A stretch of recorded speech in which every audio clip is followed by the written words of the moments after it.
Market లో invest చేసి మీ డబ్బులు డబుల్ చేసుకోవాలనుకుంటున్నారా? సుందరరామిరెడ్డి గారి లైవ్ సెమినార్ కి అటెండ్ అవ్వండి.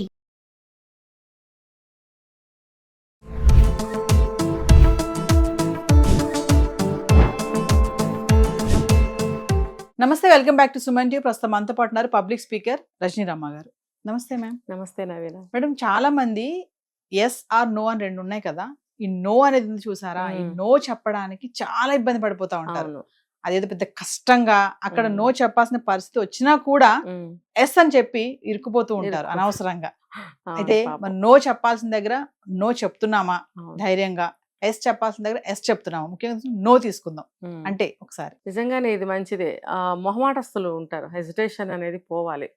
ఈ మొహమాటంతో ఇంకొకటి ఏమన్నా అనుకుంటారేమో, చెయ్యకపోతే బాధపడతారేమో, లేకపోతే మన మీద వాళ్ళు హోప్ పెట్టుకున్నారేమో, ఇలా రకరకాల ఆలోచనలకు పోయి మొహమాటంలోకి పోయి మనం ఇరుక్కుపోతుంటాం. కొంతమంది ఏం చేస్తారు, మనకు ఒక పని ఉంటుంది కదా, ఉన్నా సరే వాళ్ళు ఒక పని చెప్పినప్పుడు ఇది అనుకున్నట్టు వెళ్తుంటారు. అది ఒక సందర్భంలో అయితే పాపం అడిగారు కదా, పోన్లే నా తర్వాత చేసుకోవచ్చు అని ఒక మంచి మనస్తత్వంతో ఓకే చెప్తారు. కానీ తర్వాత తిరిగి వచ్చిన తర్వాత మన పని అవ్వదు. అది ఎమర్జెన్సీ కావచ్చు, లేకపోతే ఆ రోజే చేసేది కావచ్చు, లేకపోతే ఎవరికన్నా ఒక వస్తువు ఇచ్చే విషయం కావచ్చు. మరి మనం ఇబ్బందులు పడుతున్నాం కదా. అప్పుడు ఏం చెప్పాలి అని అంటే 2-3 కారణాలు చెప్పచ్చు. ఏంటంటే, ఒకటి, నాకు వేరే పని ఉంది, నేను మళ్ళీ చేస్తానో లేకపోతే నువ్వు చేసుకోనో చెప్పగలగాలి. మళ్ళీ అక్కడ మనం ఆప్షన్ ఇచ్చి వాళ్ళని డైలమాలో పెట్టకూడదు. ఇప్పుడు కుదరదులే ఈ అమ్మాయితో అని అనుకోవాలి వాళ్ళు, అమ్మాయి అయినా అబ్బాయి అయినా సరే. దానివల్ల ఏంటంటే మనకి ఫ్రీ అవుతాం, మన పని మనకే అవుతుంది, వాళ్ళు కూడా ఇంకో ఆల్టర్నేట్ చూసుకుంటారు. కొంతమంది ఏంటంటే, ఇంకొకటి ఏంటంటే, నేను కాసేపు అయిన తర్వాత చేస్తానని చెప్పడం అనేది మంచి పద్ధతి. ఒక్కొక్కరికి హెల్త్ బాగుండకపోయినా సరే నేను చేస్తానులే అని మీద వేసుకుంటారు, చేయలేరు. చేద్దాం అనుకుంటారు కానీ బాడీ సహకరించదు. ఇది కూడా మొహమాటమే. నో అని చెప్పలేకపోతారు. చెప్పాలి, ఇది ఒక వంక తీసుకోవాలి. ఇందాక ఏం చెప్పానంటే, నేను కొంచెం ఇప్పుడు కాదు, నాకు చేయలేను, నాకు వేరే పని ఉంది అని చెప్పాలి, లేదా కాసేపు అయిన తర్వాత చేస్తాను అని చెప్పాలి. లేకపోతే అది నాకు రాదు, నేను ఇప్పుడు చేయను, నువ్వే చేసుకో, లేకపోతే నువ్వే ఆల్టర్నేట్ చూసుకో, ఇలా ఏదన్నా ఒకటి వెతుక్కుని వంకని చెప్పేసేయండి.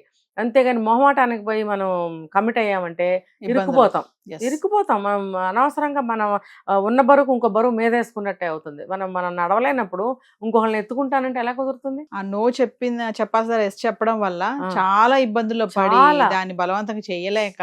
అంతే. ఇంకొకటి ఏంటి, ఆఫీసుల్లో కూడా, జాబ్ చేసే వర్క్ ప్లేస్ లో కూడా ఒక వర్క్ ఇచ్చినప్పుడు డెడ్ లైన్స్ ఇస్తారు, దానికి వర్క్ లోడ్ కూడా ఆ రేంజ్ లో ఇస్తారు. ఇచ్చినప్పుడు ఏమవుతుంది, చేయలేకపోతారు. ఎంత డెడ్ లైన్ ఇచ్చినా సరే, డెడ్ లైన్ ఇస్తే ఏంటి గొప్ప, చేయగలుగుతాడు యువతలతను, అది టఫ్ ఇచ్చి. అలాంటప్పుడు ఏం చేయాలంటే, నేను చేయలేనని చెప్పాలి. చేయలేను అని అంటే ఎలా అంటే, దీనికి ఒకటి మళ్ళీ నేను క్లారిటీ ఇస్తాను. ఇప్పుడు ఎవరైనా లీవ్కి వెళ్ళినప్పుడు ఫలానా వినోద్ గారు, ఈయన బాగా వర్క్ చేస్తాడు, ఫాస్ట్ వర్కరు, అతను లీవ్కి వెళ్ళినా, వేరే పర్సన్ లీవ్కి వెళ్ళినా ఆ వర్క్ తనకి ఇస్తే ఈ విత్ ఇన్ టైంలో, అంటే అది ఎమర్జెన్సీ కావచ్చు, ఆ బాస్కి ఎక్కడైనా సబ్మిట్ చేయాల్సి ఉండొచ్చు, సో ఇదనకి అప్పచెప్తే అతని పని ఫాస్ట్గా చేయగలుగుతాడు అని చెప్పి, వినోద్ గారు మీరు కొంచెం ఈ వర్క్ కూడా చూడండి అని అంటాడు. అన్నప్పుడు ఫస్ట్ టైము గర్వంగా ఫీల్ అవుతాడు అనమాట. గర్వంగా ఫీల్ అయ్యి ఏం చేస్తాడు, గబగబ విత్ ఇన్ టైం ఇంకా ముందే ఇచ్చేసినప్పుడు తన పని పక్కనే ఉంటుంది, తర్వాత తన పని చేసుకుంటాడు. అతను ఏమనుకుంటాడు, బాసు మళ్ళీ సెకండ్ టైము అప్పుడు కూడా చాలా ఫాస్ట్గా ఇచ్చాడు, ఇతను చాలా మంచి ఫాస్ట్ వర్కరు, అతనికి అప్పచెప్పండి అని అంటాడు అనమాట. బర్డెన్. ఆ రెండోసారి కూడా మళ్ళీ అంతగా ఏమి గుచ్చుకోదు, సర్లే అని చేసేస్తాడు. అట్లా 2-3 టైమ్స్ అయిన తర్వాత ఇతను వర్క్ పెండింగ్ ఉంటుంది. మళ్ళీ బాస్ పిలిచి, నీ వర్క్ ఎందుకు పెండింగ్లో ఉంది, నువ్వు కూడా నీకు కూడా కొన్ని లైన్స్ ఉంటాయి కదా, నువ్వు కూడా సబ్మిట్ చేయాలి కదా, నీ వర్క్ ఏది, వర్క్ ఇచ్చింది అతనే, మళ్ళీ డబుల్ వర్క్, మళ్ళీ నీ వర్క్ చేయలే. ఇలాంటి సందర్భాల్లో చాలా మంది ఎన్నో బాధలు పడుతున్నారు. అవి నా వరకు వచ్చాయి కూడా అవి. సో అప్పుడు ఏం చేయాలంటే, వన్ టైం నువ్వు ఎవరికైనా ఏదైనా మాట ఇవ్వు, పని చెయ్యి, సాయం చెయ్యి, మొహమాటం పో. రెండోసారి ఎప్పుడైనా సరే దాన్ని నువ్వు తెలియజేయి, సార్ మొన్న నేను ఇబ్బంది పడుతూ చేశాను, మరి మీరు ఈసారి కుదరదు అని అనాలి. థర్డ్ టైం మళ్ళీ చెప్తే ఖచ్చితంగా చెప్పేసేయాలి, అస్సలు కుదరదు సార్, నా వర్కే నాకు అవ్వటం లేదు, నాకు ఎలా కుదురుతుంది. మరి అదే తను లీవ్కి వెళ్ళాడు అనుకోండి, ఒకవేళ అతను వచ్చి చేయగలడా, చేయలేడు. ఆ క్యాపబిలిటీ ఇతను ఒక్కడికే ఉంది కాబట్టి అందరిది ఇతని మీద పెడుతున్నారు.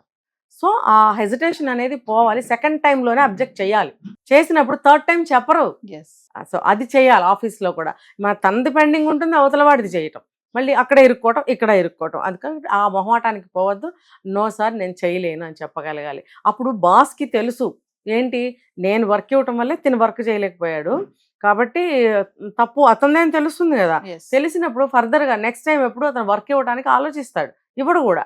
ఇప్పుడు అతను ఇరికించిన ఇదే కదా ఇది, ఇతను ఎందుకు సఫర్ అవ్వాలి, ఇతను ఎందుకు తీసుకోవాలి పనిష్మెంట్ అనేది బాస్ కూడా అర్థం చేసుకుంటాడు, చెప్పడు. మేడం ఇప్పుడు ఈ నో అనే పదం ఉంది కదా, నో చెప్పడానికి కొన్ని సందర్భాలు ఉంటాయి. ఇప్పుడు ఆఫీసే అనుకోవచ్చు, ఇంట్లో వైఫ్ అండ్ హస్బెండ్ అనుకోవచ్చు, పెళ్లికి ముఖ్యంగా చూసుకుంటే పెళ్లి టైంలో కూడా ఆ పేరెంట్స్ అడుగుతారు కదా, అక్కడ కూడా నీకేమన్నా డౌట్ ఉంటే లేదు నాకు వద్దు అని చెప్పలేకపోతున్నారు. అక్కడ కూడా సరే ఓకే మీకు నచ్చారా, ఎస్ అంతే. అంటే కొన్ని సందర్భాలు ఉంటాయి కదా నో అని చెప్పడానికి, అలాంటి సందర్భాలు అవును, రీసెంట్ గానే జరిగింది ఒకటి.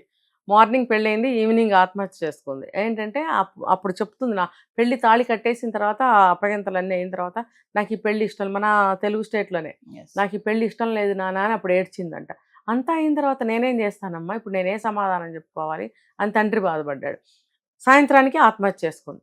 అదేదో నువ్వు నిన్నటి రోజున చెప్తే, నో అని నిన్న చెప్తే ఏమయ్యేది, ఆ పెళ్లి కొడుకు వాళ్ళు సేవ్ అవుతారు, నువ్వు సేవ్ అయ్యేదానివి కదా. మీ తండ్రి తల ఉంచుకునే పరిస్థితి వచ్చేది కాదు, నిందల పాలయ్యే పరిస్థితి వచ్చేది కాదు కదా. నువ్వు భయమైనా సరే, మొహమాటం అయినా సరే, ఏదైనా సరే ఉండకూడదు. నీకు అది స్పెసిఫిక్గా నీకు ఏదన్నా చెడు అనిపిస్తుంది, వద్దు అనిపిస్తుంది, అది చెప్పేసేయాలి. ఎందుకంటే యువతల వాళ్ళు కూడా అందులో ఇబ్బందుల్లో పడతారు కాబట్టి నీకు ఆ విచక్షణ అనేది ఉండాలి అక్కడ. సో కొన్ని సందర్భాల్లో ఖచ్చితంగా నో చెప్పి తీరాల్సిందే. అది అవతల వాళ్ళు ఇరుక్కుని పడరు, మనం పడం. Thank you.